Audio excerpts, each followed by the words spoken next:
നമ്മുടെ വിജയവും പരാജയവും അത് മുത്തുനബി സ്വല്ലല്ലാഹു അലൈഹി വസല്ലമ തങ്ങളിലേക്ക് ബന്ധപ്പെടുത്തിക്കൊണ്ടാണ്. ഞാൻ അവസാനിപ്പിക്കുകയാണ്. ഇമാം അബൂ ഹനീഫ റഹ്മത്തുള്ളാഹി അലൈഹി അവിടുന്ന് ഖസീദത്തുൻ നുഅ്മാനിയ ഉണ്ടാക്കുകയാണ്. ആരോടും പറഞ്ഞിരുന്നില്ല, മറിച്ച് ഇതെന്റെ ഹബീബ് സ്വല്ലല്ലാഹു അലൈഹി വസല്ലമ തങ്ങളുടെ സവിധത്തിൽ ചെന്ന് പാടണമെന്ന ആഗ്രഹത്തോടുകൂടെ ഇമാം അബൂ ഹനീഫ റളിയല്ലാഹു അൻഹു അവിടുന്ന് ആലോചിക്കുകയാണ്. ഞാൻ നേരത്തെ പറഞ്ഞു വെച്ച പദ്യം, യാ സയ്യിദ സാദാതി ജിഅതുക ഖാസിദ അർജു ഹിമാക വ അഹ്തമി ബിഹിമാക. ആരാണ് അബൂ ഹനീഫ ഇമാം റഹ്മത്തുള്ളാഹി അലൈഹി? മനാഖിബിൽ കാണാം, മഹാന്മാരായ പണ്ഡിതന്മാർ പഠിപ്പിച്ചു, മൻ അറാദ അൻ യതബഹറ ഫിൽ ഫിഖ്ഹി, ഫിഖ്ഹിൽ ആർക്കെങ്കിലും അവഗാഹം നേടാൻ ആഗ്രഹിക്കുന്നുണ്ടെങ്കിൽ ഫഅലൈഹി ഫഹുവ ഇയാലുൻ അലാ അബീ ഹനീഫ, അവൻ അബൂ ഹനീഫ ഇമാമിനെ ആശ്രയിച്ചവനായിരിക്കും. ഞാൻ പറഞ്ഞു വന്നത്, ആ അബൂ ഹനീഫ ഇമാം റഹ്മത്തുള്ളാഹി അലൈഹി ഖസീദത്തുൻ നുഅ്മാനിയ അവിടുന്ന് രചിക്കുകയാണ്.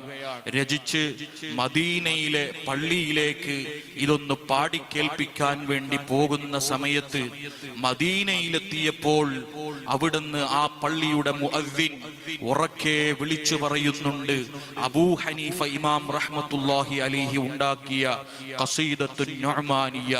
കണ്ടപ്പോൾ അത്ഭുതം തോന്നി. അപ്പോൾ അബൂ ഹനീഫ ഇമാം റഹ്മത്തുള്ളാഹി അലൈഹി ചോദിച്ചു, ലിമൻ ഹാദിഹിൽ ഖസീദ, അല്ല ഇതാരുടെ പദ്യ സമാഹാരമാണ്, കവിതാ സമാഹാരമാണ്? അപ്പോൾ അദ്ദേഹം പറയുകയാണ്, ലി അബീ ഹനീഫ, ഇത് അബൂ ഹനീഫ ഇമാം റഹ്മത്തുള്ളാഹി അലൈഹിയുടേതാണ്. എന്നിട്ട് ചോദിച്ചു, അതഅരിഫുഹു, നിങ്ങൾക്ക് അദ്ദേഹത്തെ കുറിച്ച് വല്ല വിവരവുമുണ്ടോ, പരിചയമുണ്ടോ? അപ്പോൾ പറഞ്ഞു, ഫീ റുയായ അൻഷദഹാ ബൈന യദൈൽ മുസ്തഫാ സ്വല്ലല്ലാഹു അലൈഹി വസല്ലം. ഇന്നലെ രാത്രി ഞാൻ സ്വപ്നം കണ്ടു. എന്റെ സ്വപ്നത്തിൽ സയ്യിദുനാ മുഹമ്മദുർ റസൂലുള്ളാഹി സ്വല്ലല്ലാഹു അലൈഹി വസല്ലമ തങ്ങളെ കണ്ടപ്പോൾ അബൂ ഹനീഫ ഇമാം ഖസീദത്തുൻ നുഅ്മാനിയ അവിടുന്ന് പാടിക്കേൽപ്പിക്കുകയാണ്. ഫഹഫിൽതുഹാ, ഞാനത് കേട്ടപ്പോൾ അതങ്ങനെ മനപ്പാടമാക്കി വെച്ചു.